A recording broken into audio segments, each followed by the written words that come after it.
عبدالله ابن سلام رضی اللہ تعالی عنہ دا د رسول الله صلی الله علیه وسلم صحابیو، یهودیو، بیا مسلمان شو، نو د اوښ غوښه به یې نه خوړه.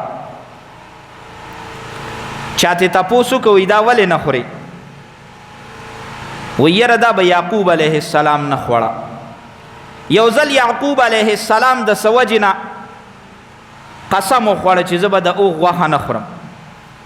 نو بیا څومره بني اسرائیل چې نو هغوی به د یعقوب علیه السلام په اقتدا کې په ځان باندې د اوښ غوښه حرامه کړې وه، وی به دا مونږ نه خورو ځکه زمونږ پیغمبر نه ده خوړلې.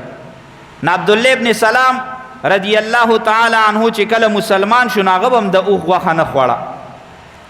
نو چاته تپوس وکړه نو جواب یې ورکویل حضرت یعقوب علیه السلام به نه خوړه، نو ځکه یې مونږ هم نه خورو. نو بیا ورته چاوي ته خو مسلمان شوې که نه، نو اوس خو پکار دی چې د اسلام په لار باندې ځې. نو یو جواب یې ورکړه، وی د یعقوب علیه السلام په محبت کې مونږه د اوښ غوښه نه خورو. په یهودیت کې په مونږ لازم و چې مونږ د اوښ غوښه نه خورو، او په اسلام کې د اوښ د غوښې د خوړلو څه لازموالی خو نه دی راغلی چې ګینې شریعت کې راغلی چې خامخا په تاسو فرض دي د اوښ غوښه به خورئ.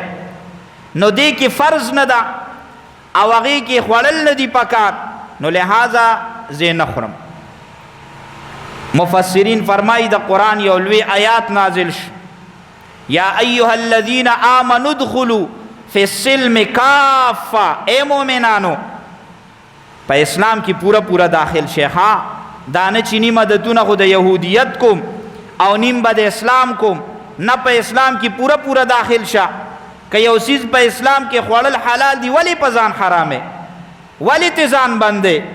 نو عبدالله ابن سلام رضی الله تعالی عنه بیا د هغې نه وروسته خوراک شروع که او بیا به د اوښ غوښه خوړه.